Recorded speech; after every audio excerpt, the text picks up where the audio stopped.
Hey guys, I'm going to do a quick review of this 2024 Sight C1 29er. It is a 160 front and a 150 rear with a coil, GX access shifting, and a couple of small changes on it, just the bar, grips, and pedals that don't come stock. Other than that, new SRAM code silver brakes, which are quite good so far. It's got a 210 millimeter dropper, if I'm not mistaken. Fox DHX2 rear coil spring and a Fox 36 factory on the front. Full carbon frame, full carbon rear end, and it is a high pivot. I've done one quick ride on this, and today we'll do a little bit more and give you my ride impressions. But so far, pretty good. We are starting to climb up, and first quick impression of the climbing ability on this bike. Oh, I think I need to go that way. Well, it's pretty good, and I have to say my first high pivot bike was a Norco Shore a couple of years ago, and that was god-awful. Great park bike, super fun if you mostly do chairlift, but it was awful for anything else and heavy. This is significantly better, and I mean, like, almost not noticeable that it's a high pivot in terms of efficiency loss, if there is any. I haven't really noticed it. I'm chalking anything up to my out of shapeness at the beginning of the season, so sorry for the huffing and puffing.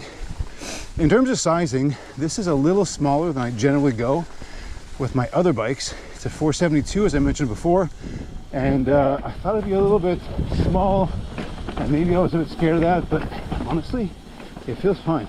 It feels good, actually. Maybe it'll be a bit more poppy. My other bike is a Transition Spire, which is a really long, big bike. Really slack, but this feels quite nice. In terms of angles, 64-degree head angle, which honestly is really perfect, I think.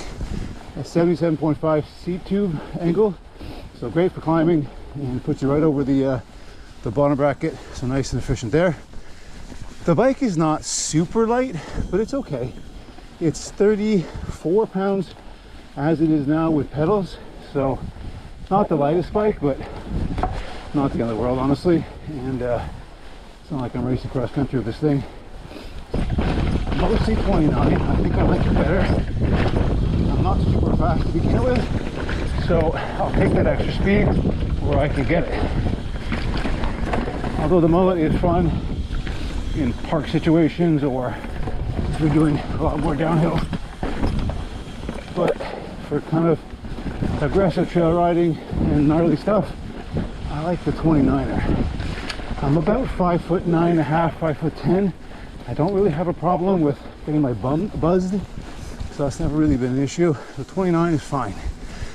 Also, I really like the color on this in the 29er. The mullet one is like a yellow and white, which is cool too.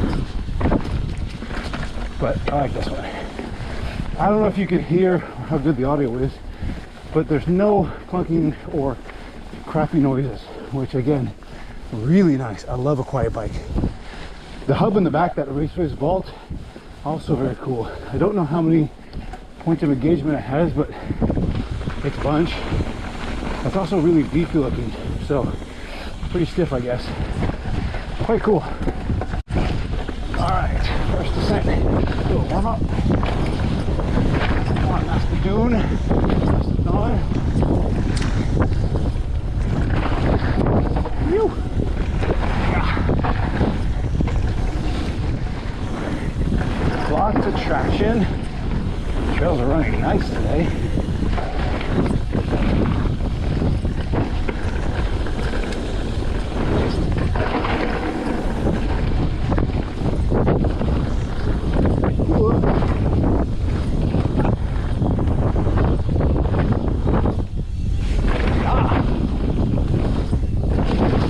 Stable in the air.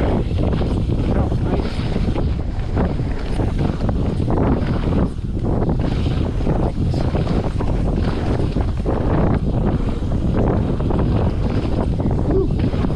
Squash that a bit as long as you get it flat.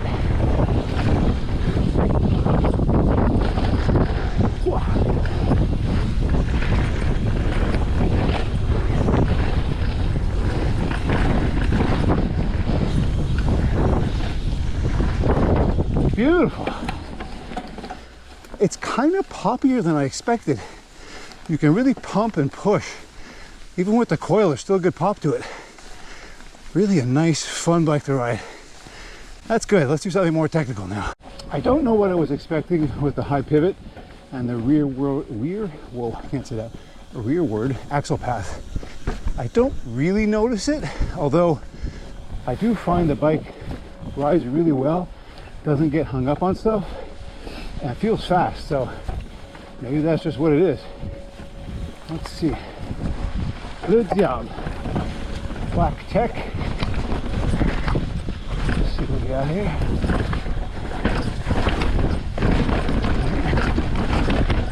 Ooh, a little muddy still. Definitely chunky.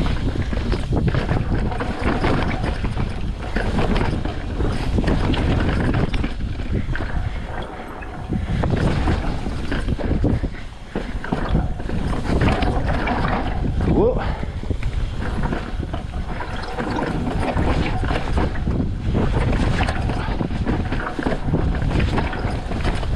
Alright. Definitely handles the trunk well. I got a nice drip of sweat right down in front of my eye. I don't know what I'm seeing. Ooh, ooh, ooh. There we go.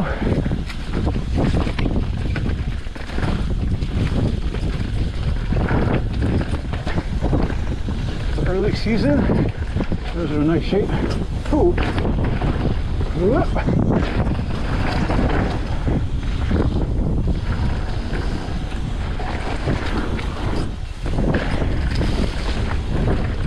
Very nice. Short and sweet. Oh, look at that. Scared. Oh, I hit another damn drip. Not my day.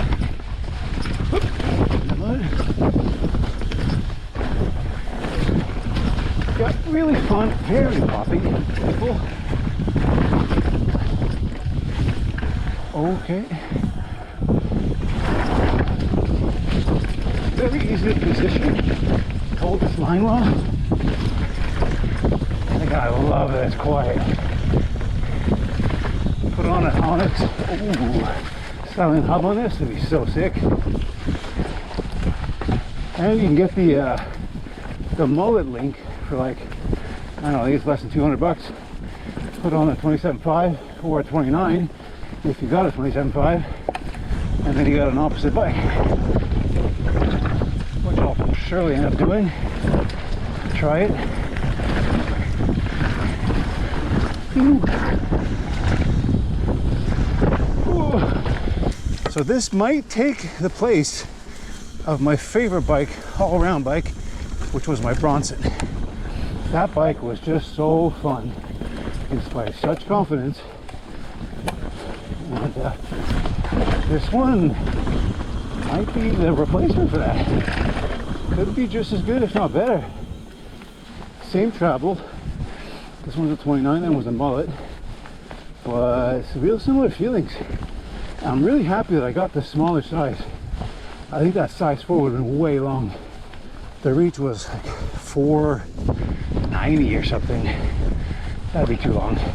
So who's this bike for? Well, I think if you have to choose one bike to do it all, this might be a very good consideration. Some days at the bike park, some enduro races, some other just aggressive and fun trail riding, or just a chill cruise with some buddies on a Friday night. It's going to be good for that. It's got a plush, bottomless feeling. It's super precise. It holds a line really well. And it's easy to ride, even at not crazy mock chicken speeds, which isn't always the case with high performance bikes. What are the cons? Well, it's 10 grand, and we're not really sure how the idler chain and all that sort of stuff is going to fare over the year. Is it going to wear out fast? Is it going to get loud? How much wattage does it suck when you're climbing? It's got to be something. So if you're looking for the climbiest, fastest bike, well, this might not be it. But if you're looking for something that is very quick on the downhills and very decent on the uphills and fun everywhere else, this might be it. So I hope this helped, and I'll follow up a little bit later in the season with another impression after I've got some more miles on it. Thanks.